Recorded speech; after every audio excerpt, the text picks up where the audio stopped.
Today's episode of The Mom Game is presented by our friends at Gateway GMC at LBJ and Jupiter. I know that buying a car can be stressful, but not at Gateway because their slogan is, Gateway's got it. And just what does that mean? Well, it means Gateway's got a wide selection of new GMCs and GM-certified used vehicles, all competitively priced. Gateway's got it. In these busy times, you want a car dealer who makes things easy and convenient. Well, guess what? Gateway's got it. When you log on to gatewaygmc.com, look for the Shop, Click, Drive button. This allows you to shop from the comfort of your home, and who doesn't want that? In fact, it's as easy as 1, 2, 3. 1, select your vehicle. 2, create your offer. 3, schedule your delivery. And on top of all this, Gateway GMC offers complimentary car washes for life. So when you want a dealer who has it all, Gateway's got it. You can find them online at gatewaygmc.com or shop in person at LBJ and Jupiter. GMC, we are professional grade. And let me talk to you now about our friends over at Golden Chick. If you have not gone to Golden Chick lately and checked things out, then make sure that you do. They have something for everybody on the menu at Golden Chick, and they have a special churro menu that is going on right now, a churro menu. If you go to Golden Chick and you get something off of the churro menu, then they will find an elementary school that is located right next to that particular Golden Chick, and they will donate 50 cents from your order to that elementary school because Golden Chick is awesome and they are always giving back to the community. One of the reasons that we love them. Okay, right fast. Can we confirm? So Howard from Golden Chick is coming in soon, right? Is it next week? I believe so. And I think he's bringing, isn't he? Oh, no, he's bringing wings. He's bringing wings, yeah. And we're going to have like a hot wings. Maybe we can talk him into some churros too. Yeah, I bet we could. Wings and churros. Okay. Wings and churros. Sorry. Because they do have some delicious lemon pepper wings as well. And that's kind of the special menu feature for now and runs through December. So make sure you head over to Golden Chick. I love the chicken salad personally, the roasted chicken if you are on some sort of, holiday diet or whatever. And then, of course, the delicious golden fried chicken as well. Something for everybody. And it is all good at Golden Chick. Take a picture if you do go and tag us. Golden Chick, thank you so much for your continued partnership here on The Mom Game. And welcome inside the Coppola Studios for episode 244 of The Mom Game. I am Emily Jones. She is Julie Dobbs. We are just so settled in here in our little lovely abode. Love it, don't you? I do it's love so it. Nice and cozy. Getting ready for episode 244. Mm-hmm. And Julie, I want to start with a huge, huge, huge thank you to everyone who in any way, big, small, medium, whatever, contributed to the massive success of the Do It For Durrett's 10th annual fundraising event, A Decade of Giving. It was phenomenal. And two of the people we've talked about already today, huge sponsors of that event. Gateway GMC was our presenting sponsor of that entire event, which was Golf in the Morning concert with the Josh Abbott Band at night. And Coppola Wines came through huge, as always, out on the golf course and at the concert. I saw you drinking some Coppola wine. Heck yeah. There that was being served. You let me go into the VIP section. You were so important. And so Coppola, all the VIPs drank Coppola wine gratis for free because our awesome partnership with Coppola, with our friend Dave Duncan. And again, the whole thing made possible by the continued support of so many people. Gateway GMC at the top of that list. Charles just continues to say yes to all the crazy shit I bring to him. So super grateful for those people and super grateful for everyone who bid on an item, came to the concert, talked about our event, talks about our foundation. It was huge. Over $320,000 raised. That's insane. For families impacted by sudden loss. It'll make me get choked up thinking about it. But it's just such a huge thing for our foundation, our mission, and what we're able to do. And so, to have an event, we put in so much work. In particular, Anthony Andrew and Greg Denman, who really kind of spearheaded everything. And we were worried about doing an event this big, because we had been really small, like max of 150, maybe 200 people there. And we didn't want it to be too big because we didn't want to lose our core audience. But we wanted to go bigger so we can continue to help more families and be a sustainable nonprofit foundation. And I feel like it was just the perfect little mix. And we learned a lot along the way. And I thought it turned out incredibly successful. I think everyone that went had a fantastic time. We raised a ton of money. Our silent and live auctions were insane. They were so good. You know, the experiences that we were able to offer. And then I thought we were all was said and done. I, opened mail. I forgot to check my mail in the drawer yesterday, and there's a check from the Seegers. It's so sweet, Corey and Maddie.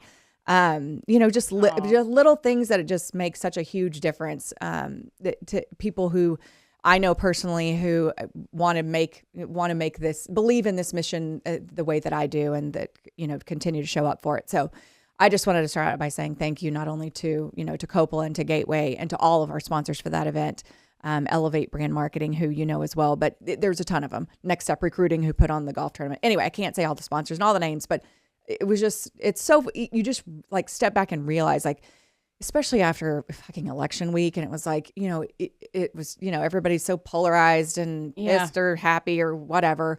And it was just a good day, a good night for everyone to come together for a common cause, as cheesy as that sounds. And to know that you're like, to be as in the weeds as I am with this foundation, to know exactly what we are doing. I write the checks. I talk to the people, not just me, but we talk to the people. Like, this is not you write a check and it goes to some, big bank account. And this is such a personal thing for me and for everyone who is on the board. And I feel like for everyone who supports it, that they take some of that personal ownership. And I hope that they do, because we couldn't do what we do without supporters, without volunteers who now, like you're talking about 10 years, the same volunteers keep showing up. And it's so amazing. And like I've said a million times, outside of my family, like, this is my proudest accomplishment, because we're doing something good. Yeah. Like, and it just makes you feel good to do good shit. Right. Yeah. Especially when shit's so negative and crazy. It's my little happy place, even though it's a sad place that, people are in. It eliminates that helpless feeling, right? Like when somebody loses somebody abruptly in their life, which you hear about more often than you wish and than you should.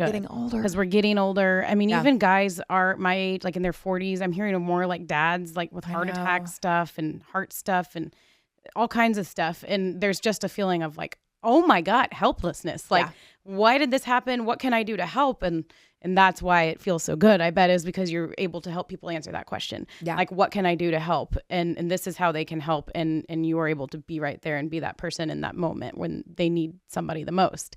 So I just think it's so awesome. And y'all absolutely killed it. Yeah, thanks. It was fun. I'm so happy to see you there. Yeah, it was a crazy night. I didn't get to talk to you and Kelly very much. I know. Well, running around it was the same night as our school auction, or else I would have been there like the whole day and night probably.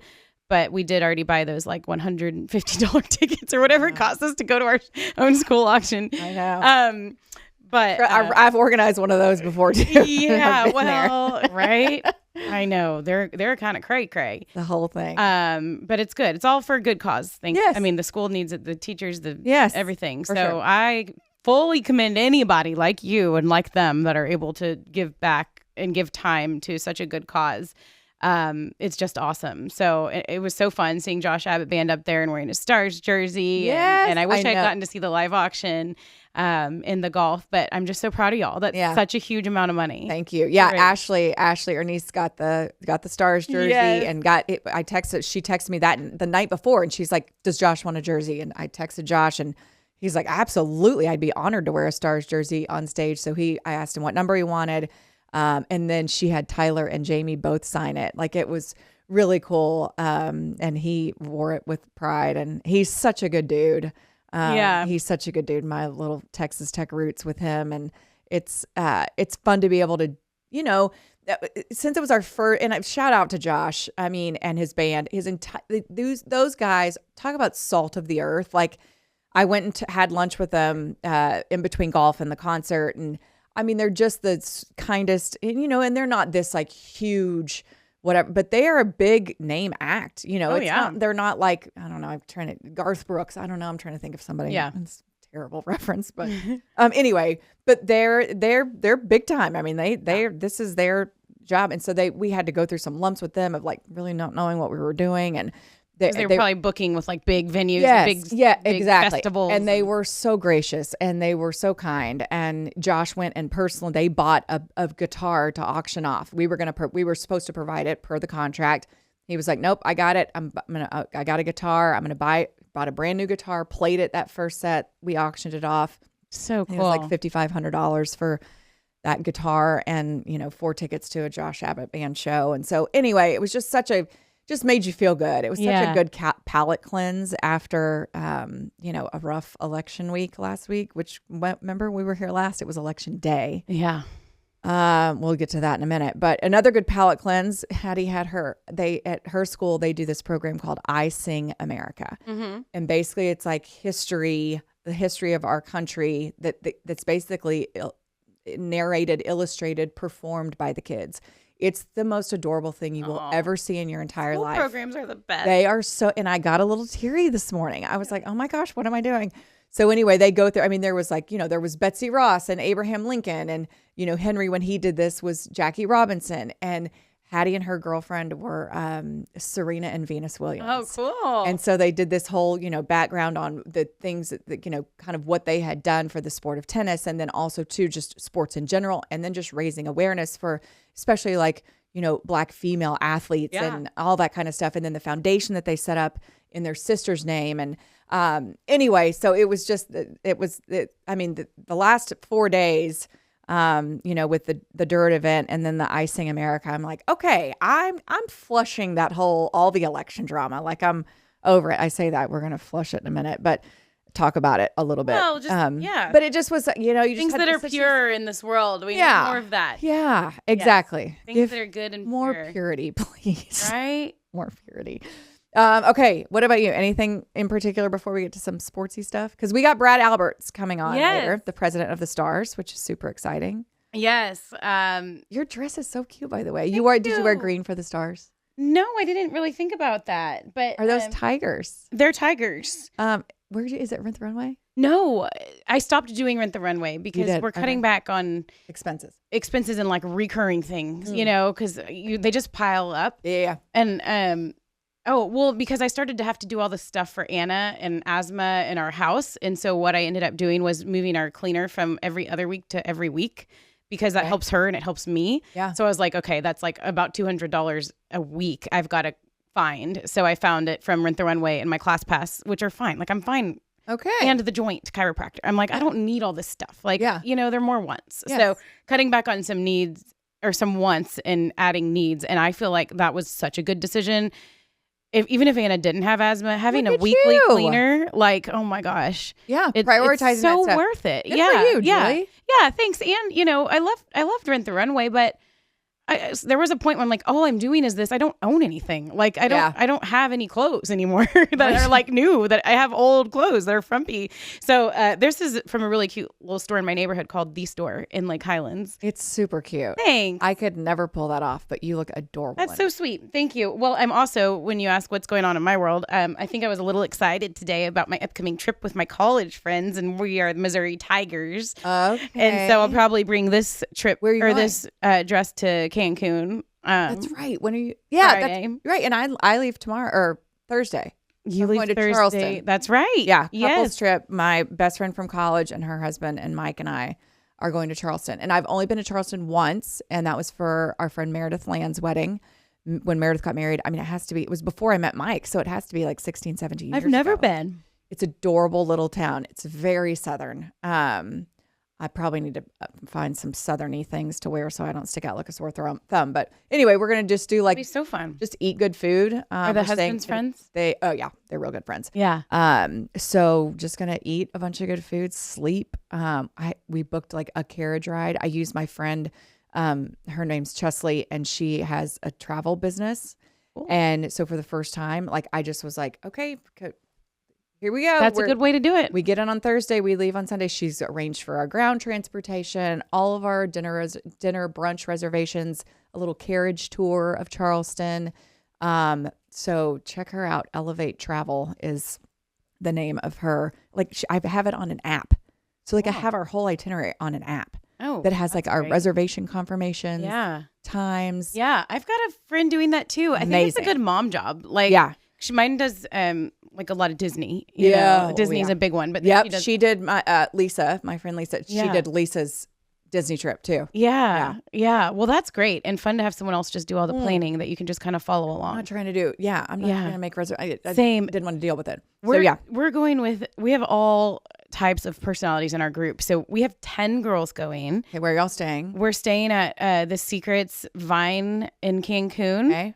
It's nice. It's like nicer than, where we would have gone when we were younger. Right? It's all inclusive. It's adults only. So key. Because I've stayed at some all inclusives where there are kids and it just, the kids get really annoying. Like, like I've been in a hot tub with like kids splashing me and I'm like, I left my kids at home. I don't want to get splashed by some little pipsqueak kids. Like if you're going on a couple's trip, like if you're going on an adult trip, you have to do no kids. Yeah. Or at least where they have designated areas, maybe. I don't know. And I didn't ever think about that till this trip when someone said it. Really? Oh my gosh. Yeah. If I'm leaving my kids at home, I don't want to be around yours. I know. It's so true. Because there's a reason. Well, we only get so many windows of our whole entire life. To have adults only. Yeah. There's a place in Puerto Vallarta I've been to. You've talked about it on here. It's amazing. Yeah. And it's smaller. The service is great. We need it. Maybe they want to. What if they want to do it? Call them up. They probably know you at this point. Hotel Musai. Yes, we can do a mom game vacation. Yes. But yeah, this is one of those that's like you never think it's going to get out of the group chat. Okay, so is it Friday to Monday? Friday to Monday. It's not that long. That's okay. That's 3 nights. One of my friends sent a picture of like a sombrero this morning and was like, "See you bitches there." We're like, "What do you mean? What are you doing?" She's like, "I decided to go today." Like she had some free hotel points or something. So her and her husband just decided to go today. I'm like, that is not fair. So the countdown has begun. But yeah, this is like my best group of girlfriends from Mizzou. And there's 10 of us. And we have stayed in close contact ever since college, which was forever ago at this point. And the husbands are all friends, but like not, we live all over the place. But we've never done, besides when everyone was getting married, and you bring your dates, like we've never done a trip like this with husbands. So there's going to be 20 people. Okay. So, and are y'all staying like in each individual room? Yeah. Or, okay. No. Yeah. Each couple has their own room and like everyone just got like a private time. Oh yeah. No, is it bad? We're all kind of like, want to like stay up and have slumber parties. Like that's what we love about our girls' weekends. Take care of business during the day. What business? Check it off the list. Oh, the daytime business? Yeah. And then you stay up with the summer because party? You have to have hotel do-its are a thing. Oh. Like, if you go to a hotel, that's what you have to do. Like, that's kind of part of the thing. I don't know what are you speaking of? Do-its. Please expand. Hotel do-its. On this thought. Yeah. You don't have just any, like letting you hang on the ledge. I think everyone knows what I'm talking about. I just said hotel do-its. Daytime hotel do-its? Daytime hotel do-its. Like in between activities on your schedule? Just knock it out in the morning. On your itinerary? Whatever. Do you itinerary your do-its? Sometimes it's necessary. Not on vacation, but at home. Yeah. You got to figure out. Pencil that in. Well, it's like. Do you ever go and delete, cancel? What's our window?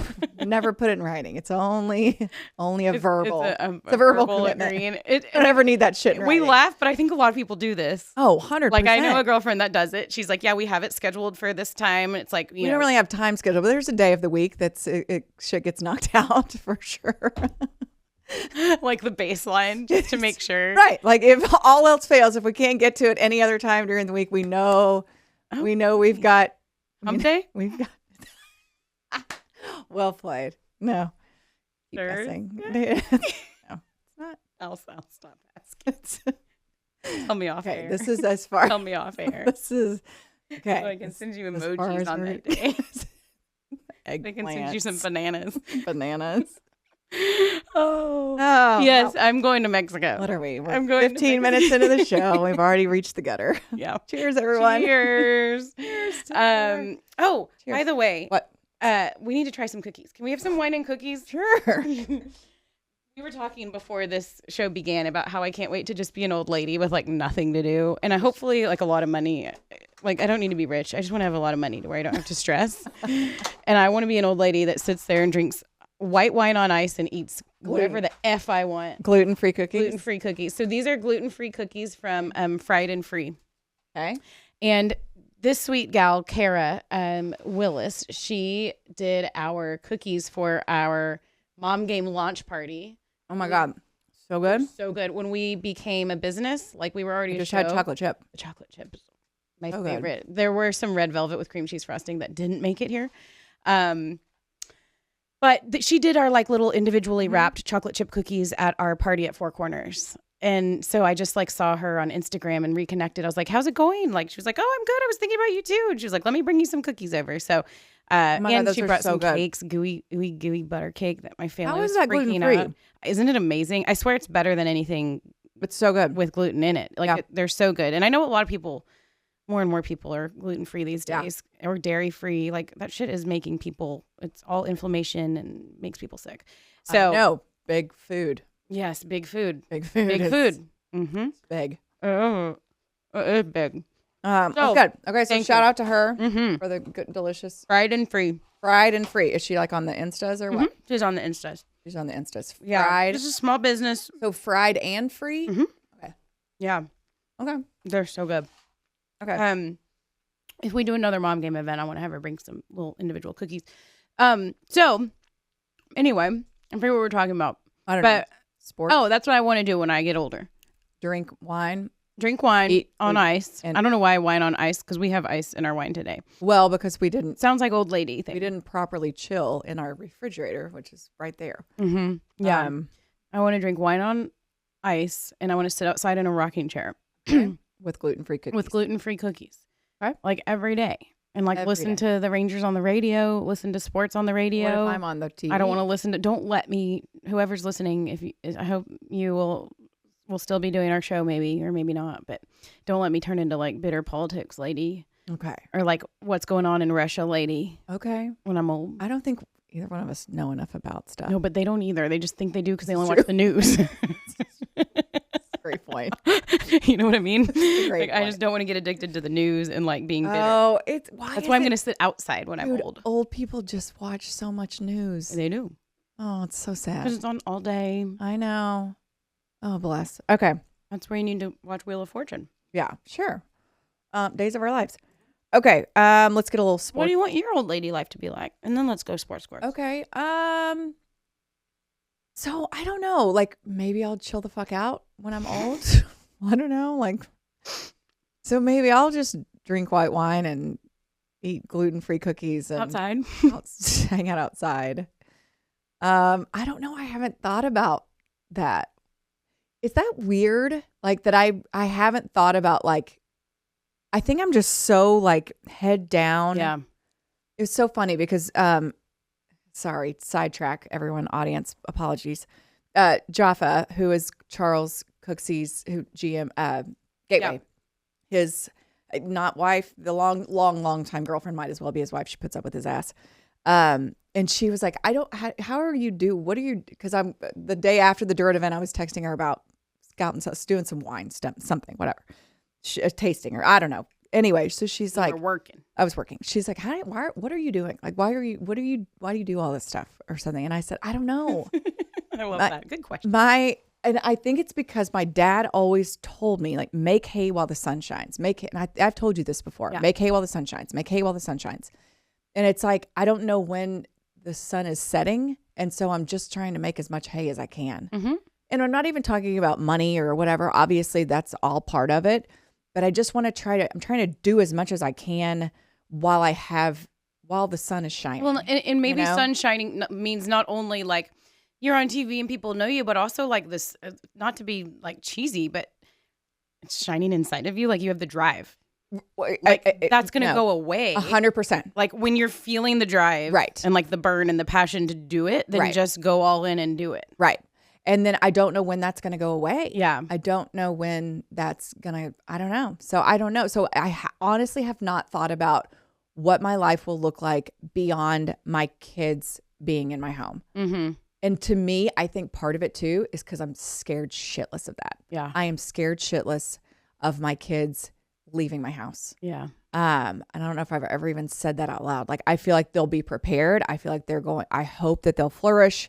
But it's such a terrifying thing to think about that I won't even let myself go there, like of Yeah. what it's going to be like when you're an empty nester and all that kind of stuff. Like that scares the shit out of me. Me too. Being an empty nester. You don't think about it. I don't think about it at all. I refuse to think about it. I don't want to acknowledge that it's going to happen.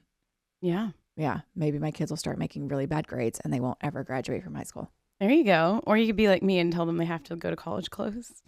But see, but when we have these conversations, I know, though, you're I not do supposed tell my to. I know. I tell my kids that Give like them roots and wings. go and fly and blah blah blah. Wings. Yeah. But I'm like, but also like you could go to SMU. I know. Like I can go to your parties. It'd be so fun. So anyway, I can yeah. go pick you up at 2 I a.m. You okay, honey? No, I'm with you. It's a scary thought. Yeah, it is. It's crazy. And I didn't think about it till just now. I'm sorry. It's okay. I put you there. It's okay. That's what we're for. Okay, let's do a little sports courts. Okay. Brought to us by our friends at Tylock George Eyecare. Are you tired of wearing glasses? Are you tired of wearing contracts? I don't think you wear contracts. I think you wear contacts. If you're tired of wearing glasses, contacts, readers, whatever it is, our friends at Tylock George can help you find a solution to ditch all of those things. I just saw Julie post a graveyard of her readers. Not reader's girlfriend. They were, that's Not right. that They were old yet. prescription. That's right. They were prescription because she only had LASIK because that's what the young kids get. Old hags like me get contact lens replacement. Then you can avoid cataract surgery later on in life. It's a beautiful thing. I can see clearly. It's really a life-changing thing, not have to reach for those readers' prescription glasses for you youngsters to read your computer, to read your phone, to watch TV, to drive, all those kind of things. So it's been life-changing for Julie and I. They've got a little something for everyone. They also have a financial plan for everyone. 24 months interest-free financing with approved credit. Just give them a call, mention the mom game, or visit their website, tylock.com/TMG for our exclusive discount up to $200 off, depending on what surgery route you decide to go. Free consultations. Give them a call today. Get on their calendar so you can figure out if this is maybe a little something you might want as a present this holiday season. Again, tylock.com/TMG or give them a call and mention the mom game. That's right. Okay, I have in here, Julie, because we always talk about our local teams in their current state. So I have Cowboys, Stars, Mavs, and I put Cowboys-OMG. You did. I did. I don't really have the bandwidth. And we say that, and then we always talk about them. I don't have it. You don't want me to talk about it? Well, I mean, we can, but it's No, like we it's don't been have to. dissected if someone is listening to this, they've probably heard this spiel 800 times about the Sun and Dak's out now for the year and Micah's saying shit about Mike McCarthy. It's just, I'm exhausted. I still love this team. I still want them to win, but for fuck's sake, I am spent. I think that I like doing I like picturing the listener that's like not a huge sports fan, but that's a mom and like kind of wants to be able to participate in a little bit of a sports conversation. Okay. At the You give them water all the cooler. ammunition. I was going to let you. No, I'm going to sit here and eat That's not fair. gluten-free snickerdoodle cookies. That's not fair. So if you're listening and you really want just like a brief overview of the Cowboys, you can help me. Yeah. They're a complete shit show this season. They're probably this decade, this century. Yes, but especially this season. Like they've usually finished 8-8 kind of thing, and like get into the playoffs and then lose, or just miss getting into the playoffs, or usually get into the playoffs and lose badly. In this season, that's not going to happen. So this season, people are very down on the Cowboys, and it's almost like it is funny this year. It's comical. They don't have a running back. They brought back Ezekiel Elliott, and he's been really bad. He's also not showing up for meetings. He's missing things. He's late to this, that. He doesn't seem to care very much, and then he finally gets an opportunity to perhaps score a touchdown for the Cowboys in a game this past Sunday, and he fumbles it, and the Cowboys don't score. It was so funny. We were watching, and then Kelly was like, "Oh, Jules, Trey Lance is in." And I was like, "Oh, good." Everyone always gives me shit because I really think Trey Lance is going to be good. And I was like, Emily gives me shit. Jeff Kavanaugh gave me shit. Like, I'm still holding out hope for Trey Lance. Let's see what happens. Interception. Yeah. I'm like, damn it. Okay, well, not yet. I'm not Give him giving time up on Trey Lance. And Kelly's like, you know about the preseason and blah, blah. I'm like, I know, but you have to get your feet wet and you have to learn the hard way and all the things. I know. I don't know. But anyway, so the Cowboys are just terrible, but it's like, it's comical at this point. And then CeeDee Lamb missed like a wide open reception for a touchdown in the end zone. Because he lost the ball in the sun. Because he lost the ball in the sun. When they have curtains at the stadium that they can draw in order to block out the sun, but they continue to not do it. It's just, and my whole thing is like, I've been a Cowboys fan since I was a tiny little girl. I wanted to be a Dallas Cowboys cheerleader when I grew up. I mean, when I was 5. That's cute. I wanted to be a Dallas Cowboys cheerleader. And then I realized I didn't have the assets necessary. You could buy them. And then I bought them. And then it was too late for me to be a Dallas Cowboys cheerleader. But it just makes me sad because, like, for example, for the first time this weekend, we had no kids' sports. I cannot tell you the last time that happened. We had nothing. It was amazing. And so I was like, I mean, we get up on Sunday morning. Hattie had a couple girls spend the night, make breakfast for them. The boys go to church. Hattie went to church. I did not go to church. I did listen online. Pastor Lance, I did. Official spiritual advisor of the mom game, Lance Marshall. Listened online while I got the house back in order because I wanted us to have like an entire, like it's just an afternoon. Mike was going to smoke some meats on the Traeger, and I was so excited. Like, we're just going to chill and watch the Cowboys. And then it's like, okay, first half, not terrible. Like, 14-6. You were still in it. Like, this is great. Like, we're smoking meats. It's awesome. It's a Sunday. It's a Sunday. We're killing it as a family. 3:25 game. Like, this is setting up perfectly. No kids sports. We have nowhere to be. And then the third quarter starts and it's like, well, here we fucking go. Like, what else do we have to do? What other games are on? It just was like, I just want to be entertained. And is that me being so greedy and so simple-minded? Like, I just want to be entertained. Like, well, I just want you to be in a game. I think at this point, it's like you just want to be in the game. Other teams. I know. Well, and I have. So I've not adopted, but so then I found reasons to watch other teams. So like I watched the Commanders because Cliff Kingsbury, who is a friend of mine, is the offensive coordinator.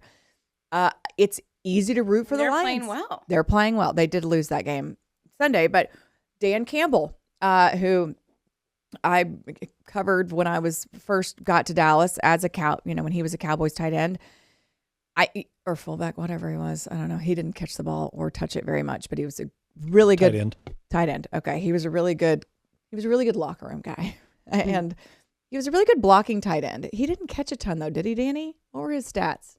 Now I'm going to feel stupid, but I have no idea. Okay. Anyway, Dan Campbell was great. He's super intense. Like, he's easy to root for. The whole Patrick Mahomes thing is also another easy connection for me with the Texas Tech ties. And, I had that connection before Travis and Taylor started dating. So Kansas City has always been one to watch for me. So I found other reasons to watch, other teams. But it does make me sad. Like, It'll come back around. The Cowboys are my team. I know. I want them to be good. Same. But when you look at like Jerry and how he's really doesn't give a crap, it doesn't seem like, and doesn't even answer the question seriously about the roof or the sun and all that. Like, to me, I'm like, okay, if this owner can't care very much, then I don't care. But here's the thing. I don't have the energy. He doesn't have the energy. I don't have the energy. I think he cares. I absolutely believe he cares. And why wouldn't he fix that? Or because how many? I know he's dug in. How many old dudes have you been around? Like, I don't know how. Interesting question. Well, I mean, I'm just saying. Like, I mean, and this is one thing I've said this a million times about my dad. My dad was 67 when he died unexpectedly. I cannot imagine he was already starting to get a little curmudgeon-y and a little, whatever, that if he would have, you just become more and more set in your ways. So you think he's not doing the curtains because he's like just digging in and he doesn't want people to be like, oh, I win, you lost kind of thing? 100%. Yeah. He is so dug in. And that's the thing that you see, and you see it with old dudes. So to me, that's like you don't care about winning, though. But there's if you care about winning, you would close the damn curtains. But it's almost like they're delusional. Yeah. Like they're caught in their own little it was world. The whole, like, Ring of Honor thing too. Well, it's just like you're caught in your own little world, to where also too you're one of the most powerful men in the entire country. Yeah. Because of the sports team you own is so valuable. That you just letting the power get in the way of the sports team. Absolutely. And two, it's like you see all the time with professional athletes, that they surround themselves with people who basically tell them, oh my God, what a great idea. Yes, nope, you're right. You know what? You're right. And so I feel like there's just a lot of that going on. And so all that's getting clouded with him being old, stubborn, and set in his ways. So, okay, we've spent way too much time on the Cowboys. Yeah, we have. We got to move. Okay. Stars. We're going to talk Stars. Yep, with we are. Brad Alberts, the president of the Stars, coming up in just a moment. And then Mavs, I hate to say this, I haven't watched. Me either. Okay. But I do know I can watch them. I found them on my TV. You did? That's Okay. Step one. But Yes. I haven't gotten locked in yet. Yeah, I have definitely not locked in. But they're kind of up and down. And then I did hear, though, that Jason Kidd was like throwing down some F-bombs and stuff. Like, what's he mad about? They're flat. Oh. And so good for him. Like, Throwing down F-bombs at the team? yeah, just saying like, we're fucking flat. Like, we need to, we need to come out with some urgency. And I think slow starts are a lot of the problem. You need me to do my job real quick? So they're kind of middling. I think they're 5-5. Good job. And you did my job. 5-5. Yeah, Yep. they got off to a really good start. And then I think middling. That's my new word. Yeah. So I just think they're kind of hovering. Yeah. It's fine. I mean, it's a long season. 82 games is a long time. I mean, a lot of games. It is. They're going to have to earn me this year. Like, talk to me when you get up into 7-6-5 spot in the West. Okay. I'll start watching. Yeah, they're not even a playing team No. at this point. Mm-mm. Yeah. Okay. Well, you are on notice, Dallas Mavericks, Julie. Okay. Enough sportsy stuff. We did talk. Damn it. And this is the problem with the fucking Cowboys. We just fell into the trap. We did. We fell into the trap. We did. We're part of the problem. We are part of the problem. I'm leaving them off the rundown next week. Okay. You lost your spot on our mom game rundown. I mean, deal with it. let me tell you something. Deal with it. Take If that. Jerry wasn't on Jerry. notice before. Woo! We're not even going to talk about you in sports squirts. Betty is now. Better get your shit together. We're back on sports squirts. Okay, let's talk about what's on our feed, brought to us by our friends at North Texas Food Bank. And you went to North Texas Food Bank and had a fun little day, which we need to talk about. It involved like a late arrival and a bloody nose. Yes, all the things. things. Bloody tooth this time. Bloody nose was at Mattress Firm. Oh, that's right. Oh, loose tooth. Sorry. Loose tooth. Yes. What's on your feed brought to us by our friends over at North Texas Food Bank. And they are actually genuinely our friends. And we do really love and appreciate what they are doing for our community, because you may not realize how many children in North Texas are facing hunger. And it is actually 1 in 5 North Texas children. That's more than 286,000 kids. And thanks to the Bowman Foundation of America and Salmon's Enterprises, you can make double the difference for neighbors today. So right now is the time to make a donation, make a difference, because your gift is going to go 2 times as far. Every dollar provides access to 6 nourishing meals.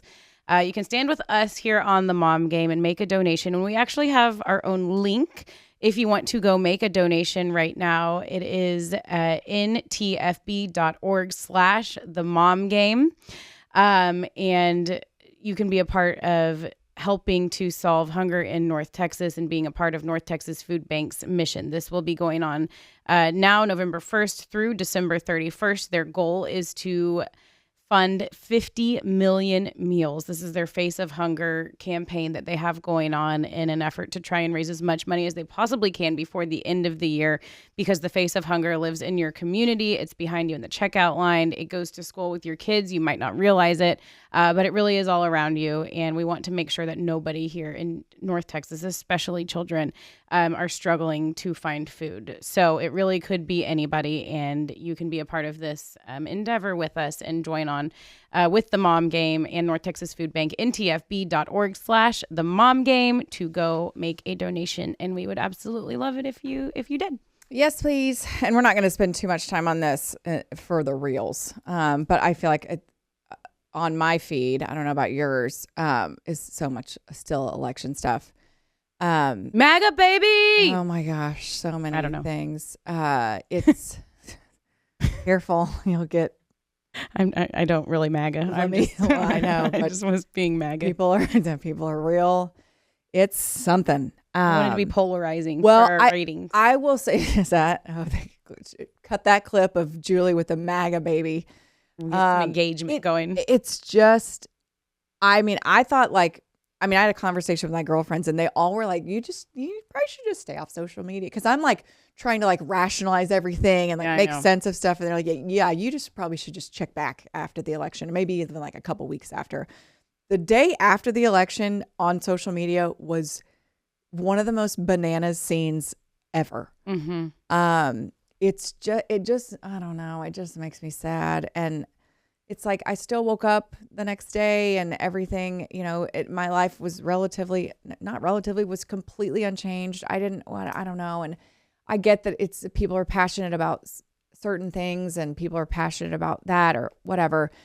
But it's like, what I don't understand is why people who are super passionate, right, for a certain reason, whatever cause it is, whatever, but they can't understand that there's someone else who is equally as passionate about something else, which aligns with a different political vote than you. Right. But it's like we lose all sense They're of so reason. passionate about that one thing, they can't realize that. Right. But it's like, so your passion's more important than my passion? Yes. Okay. Well, now that we know, good to know. Now that's what it is. Just put that to bed. That's what it is. It's just, I just feel they can't see the other side. They can't see, right? They're so passionate about their thing. They can't, because I mean, I know people that are like, if you believe in this, if you voted for that person, I will not be your friend anymore. Right? Like I cannot believe, I will not associate with somebody that believes X. Right. It's like, okay. Yeah. I know. I mean, I don't know. I just don't get it. Like, I don't get how you can think that your passion is the most important. And if everyone else doesn't see that your passion and your cause is the most important, well, then you're a terrible human or, you know, whatever. Like, do you not realize that like everyone has, again, like I said, 800 fucking times, like everyone has been through different life experiences, and the way we vote, the way we view things is shaped by those experiences. Well, you're exactly right. And the reason is that their passion for their passion blinds them from seeing anybody else's side. But wait.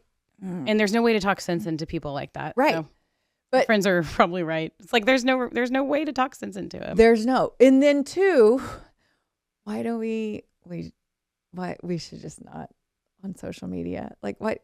I mean, is anybody's vote or maybe okay. Also, in their defense, I have this platform to spew whatever I want. So maybe that's like their way of getting shit out. Mm-hmm. So you know what? I take that back. Do whatever you want on social media. Yeah. I can keep scrolling. So it makes them feel better. Yep. And if it does, then kick ass. I've like started not looking at any of it. It's gross and it's not good. Okay. Really, I'm not on X anymore at all. Like, I'm never on X. X is the worst one. X is awful. I know. Okay, we do have to do this because Hattie teased it. We're gonna quick hit tackle box. Oh, all right, girl. We have to because Hattie, God bless her, she sure did. Butt stuff. Okay, here we go. I had this on the list for a while. I don't know what the butt stuff is about. So it's about grown up stuff that probably is inappropriate. I shouldn't be talking about. Not like that, but happening like stuff's like hemorrhoids. I used to think that only, kind of butt stuff. I used to think that only hemorrhoid were only people who did butt stuff, and like pregnant women. Like when did hemorrhoids? Like, is this what's happening to me? Like Are you saying that you had not? It's there. It's gone now. I'm trying to read through. It's gone, and I know I'm probably gonna get killed for this. And it is just it's gross, but it's part of growing. Yeah. It's part of getting old. I think maybe I don't know. I just thought that like they were reserved for like pregnant women and people who did butt stuff, and it's not the case. So that's why I was pain. It's just weird. It's just not good. It's just I don't know what it is. It's not. It's just butt stuff, and we just need to move on. So anyway, it's when you go potty. It's when you go potty. When you go number 2, it really hurts. No, it really doesn't. Oh, I don't know. It's just weird. I don't know. That's why I don't get it. Like fuck, I don't want to get older and like all this shit keep happening. Well, it's gonna happen. I can barely hold my pee. I mean, it's I know. Yes. Same. Okay. Every time I go for a ball, like in tennis. It's just a little bit. Yeah. Yeah. It sucks. In Okay. the middle of a match, I'm just like playing it cool. I'm like, oh yeah. When do moms need to have a talk? This is that So that was butt stuff? No. That's different. And we're tabling that because that's a bigger conversation. Okay. It's going to take longer. Table the butt stuff. So now we need to do, no, that was butt stuff. That was butt stuff. We didn't give it what it deserved. We fucking talked about hemorrhoids. But you didn't though. You just talked around hemorrhoids. I just didn't know if this is something I should be getting used to. Like, is this just a part of getting old? It's just we get hemorrhoids now. Yeah. We need another. No, this is not for social media. We need another doctor. Okay, hemorrhoid stuff. Okay, we need a doctor visit. But we're not. Yeah, that's as deep as I'm going on the butt stuff. That's fine. But like, okay, so I actually saw like a post on our neighborhood page about this today, like perimenopause and menopause. Perimenopause. Are you in peri or mena? I'm probably full fucking blown at this point. Because I only have one ovary left, and I don't get to do any of it. Like, you had a hysterectomy. Yeah, you didn't. You don't even have any. You don't even have an ovary, do you? Like I have nothing. Yeah, I have one ovary. Yeah. But like this phase of life, like I realize we don't need to do a whole segment on butt stuff, but I do think this whole phase of it's life. a good idea to like figure out what should be happening and and like what to expect. Are there ways to help or no? Or is it just going to happen? Yeah. Okay. I mean, because I'm already freaking taking so much magnesium. It's ridiculous. Magnesium. Have you gotten there? Get ready. There's only like so many vitamins that can save us. Well, dude, magnesium is so high up on the list. It helps you sleep and it helps you keep stuff going. Oh, okay. That stuff. Okay. When do moms need to have a talk? That's absolutely, we have to have more time for it. Okay. And then let's quick hit egregious husband crimes. Okay. Yeah. Toilet stuff. We've talked about this, haven't we?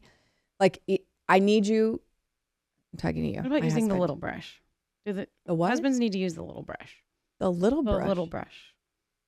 What is the little brush? The little brush that cleans out the toilet after use. Are you talking about for number 2 or number 1? Number 2. Is it not getting all the way down the toilet? Yeah. Oh, because skid marks. Yeah. Oh. That's what the little brush is for. Okay. And when they don't use the little brush, it's pretty fucking annoying. Okay. The little brush. The little brush. There's a reason we have the little brush. Every toilet has a little brush. Just right by there. And if it doesn't, it should. Hey, but then when do you clean the little brush? Okay.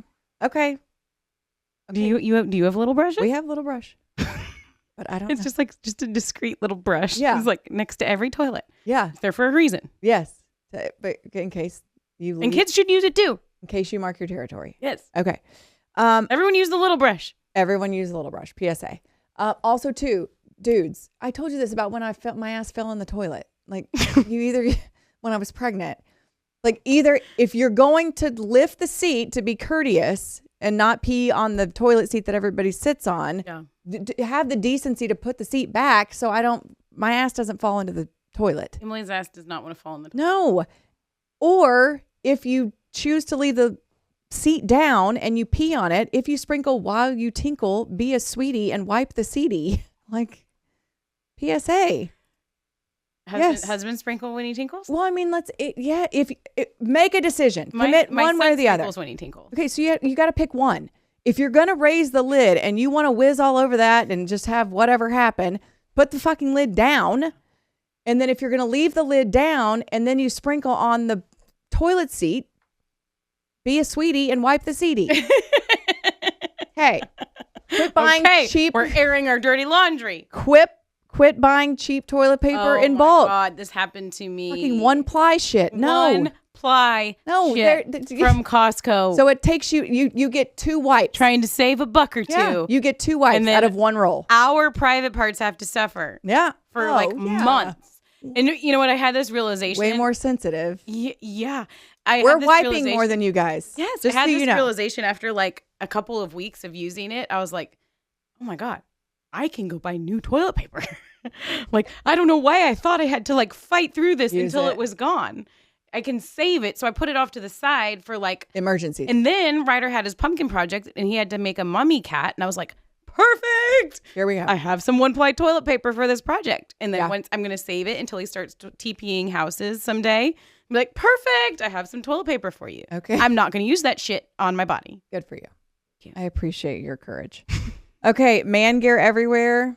Do we need to discuss this or is it pretty self-explanatory? Yeah. I mean, we've talked about my fishing room in our house. And my dining room that's turned into a golf room. I know. Well, you need to get that shit in order. Get ProSlat out there. I have ProSlat. Get that shit hung up. It's helped, but still finds a way. He's not following through. No. I need you to follow through, Kelly. Okay, parenting Emmy, does that need to be saved for? Yeah. Okay, so we've gotten rid of some things, not gotten rid of. We've tackled some things in the tackle box, but we're going to save 2 of those. Okay. For later. I love it. But right now, we have a very special guest. We are super pumped now to be joined by a very special guest. It is the president of the Dallas Stars, our friend Brad Alberts in the Mom Game studio. Brad, thanks so much for joining us here today. Thanks for having me. Honored to be here. Yes, I know you went on with the Dumb Zone guys, and we were a little jealous. You guys are way better. We're a lot nicer. But we do have kind of the same sort of topics a little bit to talk about, but obviously all kinds of things we can discuss when you have the president of a team in studio with you. But first off, let's just chat a little bit about this Dallas Stars season. Off to a really good start, a huge win last night in Pittsburgh. Things have to be, I guess, keeping people pretty happy in the front office right now. Yeah, I mean, we just got through October. We obviously had a trip to Finland, which was an incredible experience for everybody to go over there. Obviously, we didn't win the games, and that was, the big disappointment there. But going to Finland with the guys and seeing Miro and Rupe and Essa in their home country and seeing that country, that loves hockey come out to really support us, and just getting to see their culture was really, really cool experience for us in the first, kind of 30 to 40 days of our season. And yeah, we're sitting here 9-5 today, and I think we're all happy at the same time. I don't think we probably feel like we've played great yet, but that's probably pretty good. We're sitting here 9-5. And last night was one of those, odd NHL games where kind of we broke out, and hopefully that's going to give, a number of our guys that have kind of been slow to get going here, some momentum. But things are good in Stars land. The business is great. We love our team. I think we got to go through the grind though to get back to the playoffs. Yeah, for sure. Okay, I want to kind of go in a little bit reverse order about a little bit about you, your background, your time here with the Stars, your love of hockey, kind of where all that started and how you got to where you are. Well, I've now been, Emily, in Dallas since, I was in my mid-20s, so almost 30 years. So my entire adult life is here in Texas. I'm from Wisconsin originally and played college hoops there, of all things. Okay. Didn't really have an opportunity to play hockey as a young kid. I didn't know anybody that played. Even in Wisconsin. No, I would have had to. My parents Yeah. would have had to drive me an hour north to Madison to probably figure out how to play hockey. There was nobody that I knew growing up that even played. Now, we watched the Wisconsin Badgers, who were really good back then. Bob Johnson was the coach. And I would, back in the old days, I would be able to get my UHF antenna and get the Blackhawks out of Chicago every now and then, and I would watch some Blackhawks games. But I didn't really have any big hockey, opportunities. And, the Milwaukee Admirals were the minor league team in Milwaukee. So played hoops and then got down here and was fortunate enough to, to jump on board with the Stars right after they moved from Minneapolis, and obviously fell in love with the sport, fell in love with this franchise.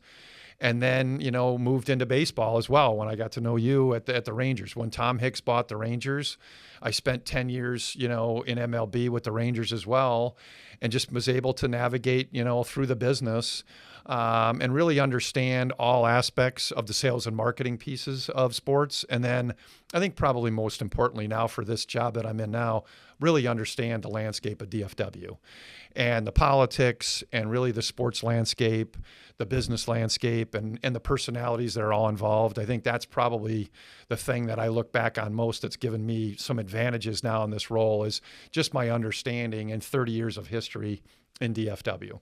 Well, and two, one more thing on the whole, the way that you are the president. Your background is not in hockey specifically. You're more focused on the business dealings. I think in this market we get clouded sometimes because of the way the Cowboys are run, and even to an extent the way the Rangers for a time, where John Daniels for a long time was the president and GM. CY held that title for a while too. Now that's been divvied up from an educational business perspective.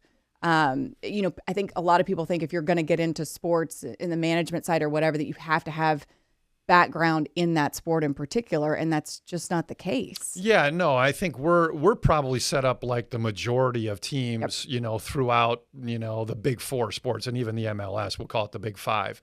I think where you've got the business now, Emily, is so sophisticated. There's so many things going on that you need separation. And the business is really sophisticated on what I'll call the operations side too, whether that's baseball ops or hockey ops. It's why Jim Nill and I are essentially partners in our business. Jim's focus is on the team. It's on our roster building. It's on the coaches. It's on signing players and managing the cap. And my focus is on the business. How do we generate revenue to pay for all of this? The sales and marketing aspects, the financial aspects, the arena business, our growth, where are we going? And then Jim and I meet in the middle and make sure that I understand what he's doing and he understands what I'm doing. And then we communicate effectively to ownership. So I think that's the more common approach to professional sports. And it's certainly the one that I feel is best suited now to handle the sophistication of the industry. It's too much for one person to try to, there's no way that I could be out scouting players. I could be managing the cap and then trying to figure out a sponsorship deal, tomorrow. Yeah. It's just, there's way too much going on. It's cross-checking, but not in the hockey. There you Correct. go. Exactly. Look at me, I know. bringing it back to sport. And how does that work with Tom Ghilardi? I mean, it's been 13 years now or something since he purchased the team. Yeah. So how is that working relationship, and how is he as an owner? Because I know he's a big fan, right? He's a big fan of the game. He lives in Canada, so he's not here. So he's not super hands-on, but he wants to be involved. How does that work day to day? Yeah, I think what I just described is how it works. I mean, Jim and I communicate amongst each other on the high profile and the big items that we need to. And then we communicate effectively with him. And that's, if we're signing a player, like we just did, Jake Ottinger's, contract extension, several weeks ago. And that's exactly how, that was handled. Jim and his staff handled the negotiation with Jake's people, his agent. Jim updates Tom on kind of where those are going and what our goal is and where we're trying to get Jake's contract at. Jim talks to me about it. Tom calls me and says, hey, what do you think? And I tell him what I think, and we end up getting a deal done. And so that'll be how we work, moving forward on all issues. As if it's a business issue, I'll involve Tom when it's time for him to be involved and engaged and when he needs to make a decision. And, 95% of the time, I usually go to him with a recommendation as to what I think he should do or what we should do collectively as an organization. And I think that's really worked well over the last 5 years since I've been in this role and working directly with ownership. I think it makes it easy when Tom gives me a lot of leeway. He knows that I'm running the business. So when I come to him and say, hey, Tom, here's the issue. Here's my recommendation as to what we should do. Mm-hmm. I can't think of a time where Tom hasn't listened to my recommendation. Yeah. So I think that, from my perspective, that's great. You're right. Tom's a huge fan. He's very engaged in what we're doing on the ice. And I think that's where his interest is. And then, I steer him, I think, in the right direction on what we should do business-wise. Yeah. Well, it seems like it works pretty well. Okay. I have kind of like a personal question. Here we go. So, we started this podcast and we started a company. It's nothing like y'all's, but it started a company, and then we've got kids, and then we've got lives, and then we've got other jobs. Emily's got like 4. I've got a couple other things. So you have a lot of, I'm just thinking about your day to day. Yes. Side hustles. So your day to day, you're managing people, you're managing people in the office, you're managing player contracts, you're talking with Jim, you're talking with Tom, all kinds of stuff. How do you organize your brain? Because I'm struggling with the brain organization, and I need some tips from very smart, successful people with this. How do you compartmentalize it all to where you're not just always going crazy? Well, I'm always going. So I don't know, hopefully not crazy, but I'm always going. It is the challenge, probably the biggest challenge that I have is managing my health and managing the stress. It is a lot. There's a lot going on. There's a lot of responsibility. There's a lot of things that are out of your control, but yet you're responsible for. And you have to think about that. And, people do dumb things, and then it's my responsibility to deal with those. Yeah. So yeah, it's not an easy thing. I'm a wellness guy. So I think fitness and working out, and I'm a big believer in meditation. I'm a big believer in eating well. And so I try to stay healthy and try to live, through healthy habits, because if you don't, you can see how things can spiral quickly. Managing all the things that are going on, the stress of, how to run the business in addition to managing all of the people, managing ownership, dealing with partners. There's a lot going on. That's not even including like personal whatever, right? Like family, kids, someone in college. I'll tell you this, and I've said this before. I mean, if you're going to be in this business and you're going to be at this level, whether you're a head coach, you're a general manager, or you're a president, if your family's got to be all in. And I'm fortunate. I've got a great wife that is all in with me, and I've got one daughter and she's all in. So the three of us live this. And so if it wasn't that way, it would be really difficult. You're probably not going to be either a really good husband and father, or you're not going to be a good executive. Mm-hmm. So you've got to have buy-in. You can't have distractions, and I don't have family distractions. I have family all in. I mean, a funny story, my daughter texted me last night, and she says, "Are we winning 6-1?" And I said, "Yes, we are." I mean, that's how she views it. She's in Kansas, and she's like, "The Stars are we." And it's a family, job. And if I was going to leave, as an example, it would be a family decision. I wouldn't just do it without talking to Grace and without talking to Kate. So family is really important in having all, buy-in to make this thing, work. Yeah. And then you got to be organized. I keep lists, and I rely on Brittany McMullen, who's my admin, who is a rock star in all this, to help me manage schedules, to help me manage meetings. So you can't do it all by yourself. You've got to have really strong people around you, and I do. That's a really good answer. It is a good answer. And lists, I'm a big list girl, for sure. And then too, finding people you can trust to help you maneuver those things 100%. That need to be maneuvered. And it was funny you said that about the family thing. And I've told this story before, and we were just talking about me with the Rangers. Am I coming back next season? I do year-to-year contracts. So, and part of that decision was made very early on when I started my very first season with the Rangers. I'm pretty sure that's when my 1-year deals started every single season. And the reason I wanted to do that was because I wanted to have those discussions with my family to reevaluate where we were. When I went to work for the Rangers and left the network, I had a less than 1-year-old, and Henry was a 1 and a 3-year-old. And so I wanted that flexibility to where if it became too much, if it became too overwhelming, that we could have those discussions.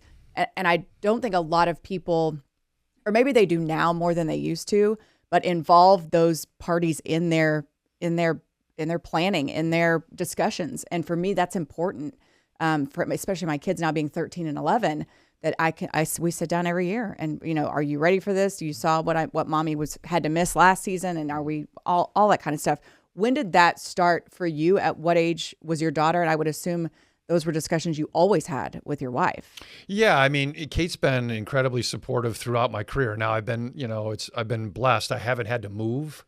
I've been able to stay in Dallas and work for the Rangers and work for the Stars and work at Legends for a few years as my career, kind of to blossom. I think as I started to become an executive, Emily, is when that really started to heat up and when it really became kind of we are in this. And so probably in the last, 12 years, Grace was born in 2006. So, shortly after that is when this stuff, really kicked in. And you've got to have a really strong support group to do all this. And the pressure, the competition, and you've got to have a small inner circle. There's times when I don't want to go talk publicly. I don't want to talk to everybody about what's going on because, one, I can't. Two, some of it's a big story and you just don't want all of this, whether it's gossip or information all over the city, because it's stuff that people want to know for sure. So you've got to rely on that small inner circle. And certainly I have. I've been blessed. I've got a great inner circle that, where family is. And I've got a great group of people that support me and support us with the Stars, my executive team. And so I think that stuff is really important, and you take it for granted because that doesn't exist everywhere.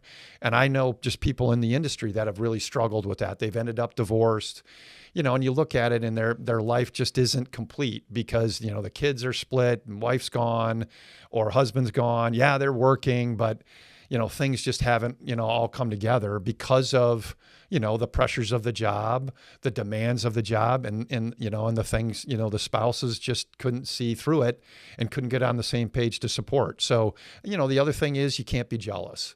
This job is, there's a lot of public, ness that comes with it.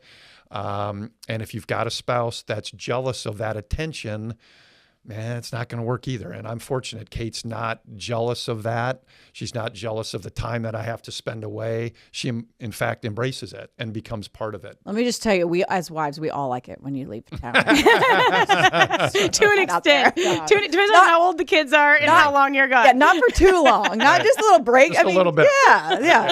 I think the feeling is mutual on the husband and the wife front for sure. Right. For sure. Yeah. But it does make the buy-in so much better. I think back to the World Series last year for my family, and it was so special to me, but it was so cool for me to get to share that with them and to see how excited they were. I mean, I remember after we won, FaceTiming my 13-year-old son. Yeah. He was like, "Mom, we did it. We did it." I mean, it was just it was the coolest thing in the world. And so it does make it that much more fulfilling as a professional when you know that your family is, and those who matter most to you. It makes the sacrifice worth it. Yeah. When the guys on the field or ice win. If they don't, you're like, damn it, this job, dang it. Yeah. Right. It does. It helps when everybody's winning. Winning cures a lot. And you do need to have success every now and then. It's very hard. And, in the way, especially at the highest levels, the systems are set up that you're not going to win all the time. But you certainly want to win some of the time because the grind of going through losing seasons like what you've seen with the Rangers, what we've been through with the Stars. I mean, that takes a lot out of you.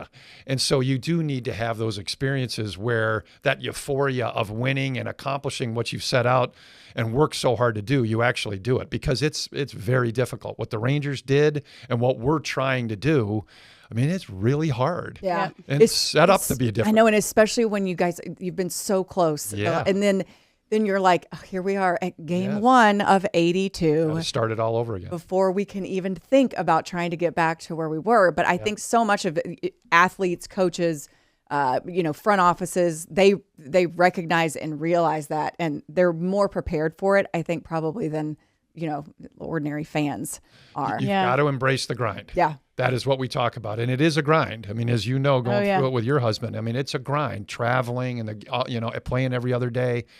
But you've got to embrace it. If you don't like it, you can't do it because there's nothing it's supposed to be hard. It's designed to be hard.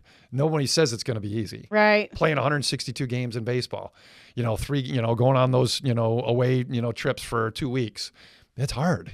Yeah. It's hard on the families and, and all those things. So, nobody said it's an easy life. It's not. There's far easier lifestyles to have, than being in pro sports or being even at the highest level of, intercollegiate sports, those kind of things. But there are obviously great benefits, and certainly those moments that you got to experience last year with your family, with your coworkers is one of those you'll never forget. Yeah. Yeah. Sure.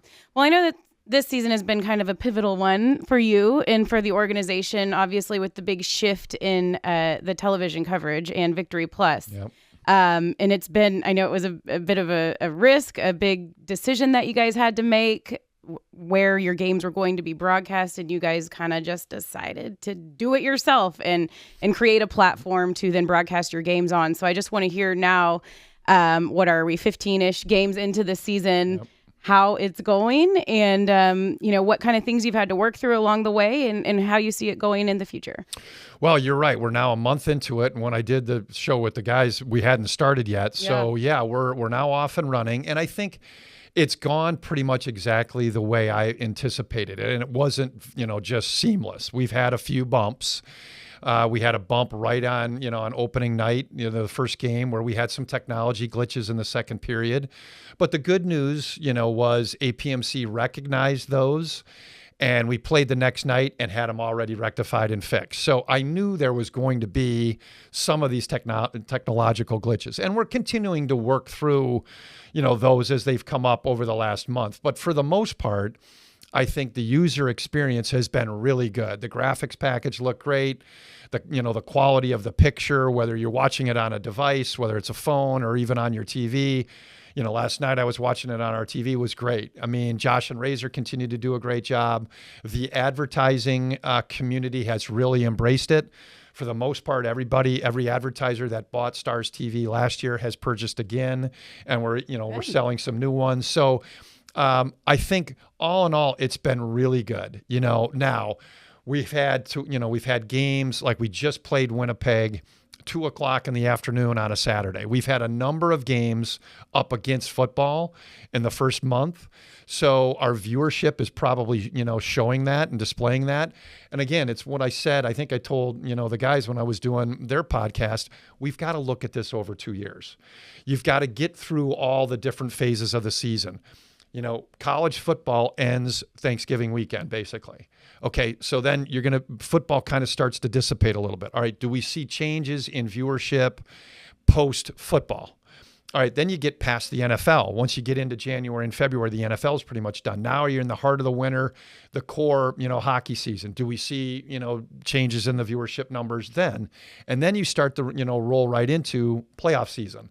And so we haven't even gone through one season yet to see how that all plays out. We're going to do that. Then we're going to go into year 2 and see if we can make improvements on each one of those phases. So I think right now, as I said before, I'm going to be watching viewership. We are. I would say our viewership numbers are okay. They haven't blown me away, but they're okay. And again, some of it is we're going up against college football. 2:00, we played Edmonton, 3:00 in the afternoon on a Saturday. So you got to factor those things into, especially down here when you've got so much college football going on. But I think I don't know that I would change anything from the time we went public in July to where we are now. We are on the cusp of something. I believe that this is where everything is headed. We're all going to be watching television through streaming platforms. I think the old linear model of cable and satellite is going to continue to just dissipate, and this is going to continue to take off. So I think we're on the front, end of it. Like I told you before we started the show, where this all plays out long term still remains to be seen. I'm not saying that we have the fix. We may, but it's certainly good for now. And so, and one of the things that you guys have done, like you said, taking it all on yourselves and then providing that app for free. There's no subscription. There's no nothing. All you have to do is download it. So your available eyeballs, this is available to anyone with one of these or with a smart TV. Yep. When you look at that, how many people are converting on that relative to the limited audience that was available via Bally Sports? Well, I'll tell you, our download numbers are really good. So that's been one of those things that's been, really nice to see, the people that have adopted and downloaded the app. So now we need to push engagement and viewership of those people that have downloaded. And again, I think some of that we're going to see those numbers start to improve as we get through college football and pro football. So I think that's part of it. But the download numbers have been great. And I think so the engagement around the app has been fantastic. Bringing the guys from the ticket in has really helped. And I think we're going to continue to build on that content roster to help drive both, analytical numbers there, both downloads and then viewership. Anaheim is on the platform already. There's a number of other teams that are looking to join the platform. I think some of it's going to be, in their individual markets, what happens with, now FanDuel, not Bally's. So now the FanDuel network, but it's still Diamond. And, I think that this is the future. It's teams all have to make their own individual decisions as to when do they want to go there. Some want to go there now. Some want to continue to wait. It's okay. There is no right or wrong answer. What the Rangers are doing is different than what we did. It doesn't make either decision right or wrong. It's just is what it is. Everybody's got to figure out what works for them. And you have an ability with Victory Plus, don't you, to house a number of different, like as many platforms, or not platforms. That platform has the ability to host as many, for lack of a better word, channels devoted to different teams, different content. Yeah. Radio stations, Correct. whatever, anything like that. It's really unlimited. I Right. mean, you can see now we've got a number of different pieces of content on there. Neil's got powerboat racing, and he had some. He had Dude Perfect. We've got Anaheim. So yeah, we can add 4 or 5 other teams to the mix really easy and make it really simple for the user. Download the app for free. Go there, click on what content you want to watch, and watch it. It's all there. And obviously, Emily, that was what we wanted to do when we set out to do this. We didn't want to make this confusing. We realized that the consumer was frustrated with all the paywall and where do I go? How do I get the what channel my team's on? It's all really easy. Just download the app. We're right there. We're not charging. We don't believe in the paywall. We feel like there's another way to create the economics around this besides trying to, put everybody's credit card in. I think people have credit card fatigue. Oh my gosh.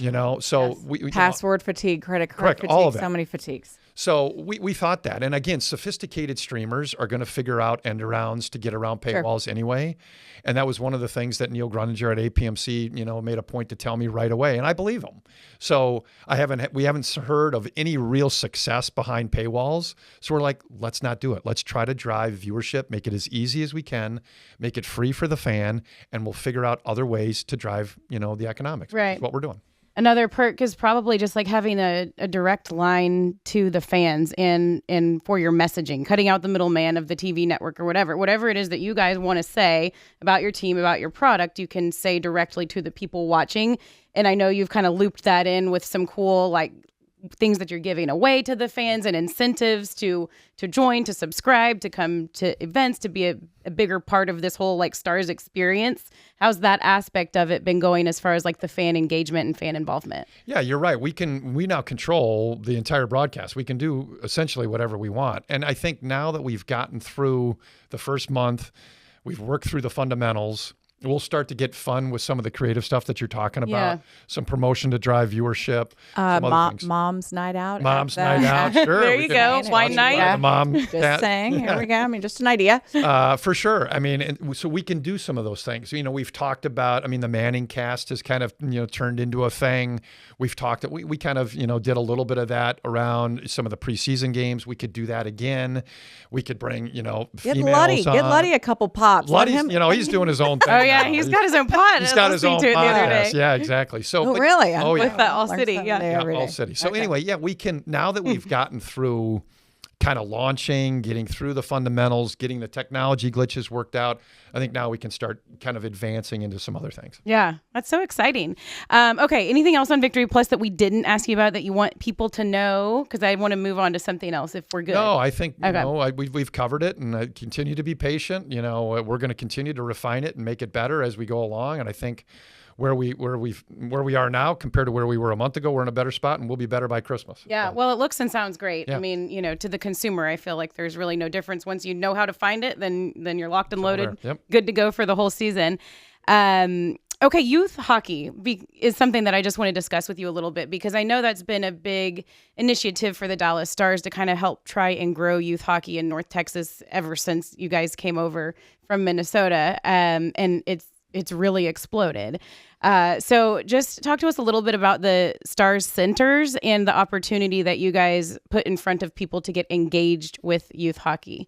Well, I've said it a number of times. I think besides winning the Stanley Cup, probably the greatest thing that the Stars have brought to Texas is we brought the game. And we brought the grassroots game to the state where now boys and girls can play ice hockey. They would not be doing this and would not have access to this great, game if we weren't here.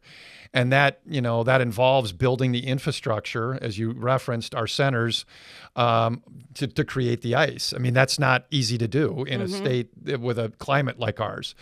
And we are, we're the model for, non-traditional hockey markets in warm weather areas to build the game. Everybody comes to us to say, how did you guys do this?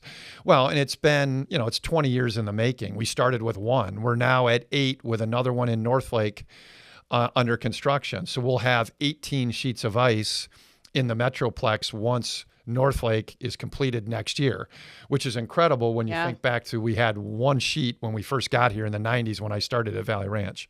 So that growth multiple has been incredible. And not only is it a good business for us, the numbers of kids that are playing both boys and girls hockey in North Texas have never been bigger. And so we need more sheets. We could add 2 more sheets of ice right now in Collin County, and they would be full. So that's our biggest hurdle to growth, is getting more ice built, but it's expensive.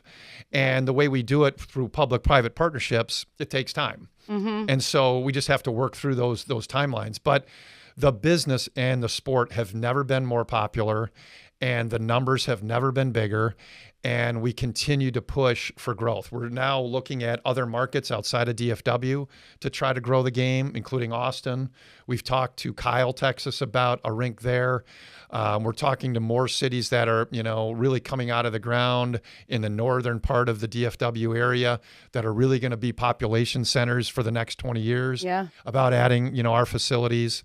So a lot there, Julie. A whole lot there. Yeah. Just like, you don't have much going on, do you? Yeah. Well, we just went out just a couple of days ago, and I was just really impressed with the programming, and they have cool stuff going on for the holidays. I think that here on the Mom Game, we'd love to help spread the word too, like Santa out on the ice and lights and all this, and then the try hockey for free. Like, that's amazing. Yep. So if you have a child that maybe is interested in learning to skate, or maybe they watch the Dallas Stars and are like, what's this sport? My kids or my friends are only playing football, basketball, baseball at the Star Centers. You can go out there, and they have a program where you essentially can get out on the ice and learn hockey at no cost.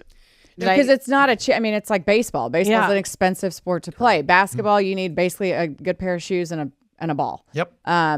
Football, some pads, all that. But it seems like hockey might be the most expensive. Yes, it is, and that's why we have those programs, because we recognize, and even the NHL does, and the NHL helps endorse and sponsor those programs across a lot of markets. We know that in order to get families introduced to the sport, we have to take money out of the equation. And so what we want to do is we want to let parents have little Johnny or little Susie come out to the rink and experience this, and not have to go drop, $500 on skates and pads and helmets and sticks. So we'll provide that to get them started. And then obviously if they want to continue on and become a player, enter our house leagues, and further hockey, obviously they then have to start to pay. But the initial expense, we try to take that away from parents as an excuse not to introduce their kids. Sure. And it's been received really well in the market. We've been doing it probably for a decade. And we'll continue to do it. It's important for the growth of the game. It's an important, aspect as we continue to try to reach out to the African-American community, to the Latino community, to have those families that are such a big part of, the DFW area, think of hockey for them as well. And Al Montoya has done a great job of getting into those communities and telling the parents that, hockey is for you, you can play, and making them comfortable and getting involved around our sport and coming to our rinks. I love it, because it's fun. Yeah. It's fun to glide around the ice, Yep. If you can the more glide. kids, the better. Well, you got to learn. Yeah. You can try hockey for free, Emily. It's for kids. I'm a little old. You don't want to try right now? Old dog. Tom Brady did it. I don't know if you guys saw that. Tom Brady He's was also on skates. a freak of nature. This old dog is limited on the new tricks I'm willing to try at this point. And I feel like that sheet of ice is pretty hard. I'm not sure. Yeah. I'm equipped for. Well, we can get you some butt pads for the falls that I would take. But I appreciate the Yeah. Well, Brad, it's been awesome getting to visit with you here on the Mom Game. I know it's been a long time coming. We've wanted to have you on, and we're excited to continue the conversations down the road and follow along with what's going on with the Stars and Victory Plus. Thank you for having me. Good luck to you guys with this. Okay, Yeah, we end every show. But it's just very cheesy. But we're 5 years. Yeah, right. We can do that too. You look into your camera. Yours is right there, and you throw up the peace signs and you say "Mom Game Out." It's just what we do. And 5 years in, we refuse to give up the tradition. It's true. On the count of 3, Mom Game Out, and 1, 2, 3. Mom Game Out. The Mom Game is proud to partner with local GEICO offices, Victoria Elliott, proudly serving your local community.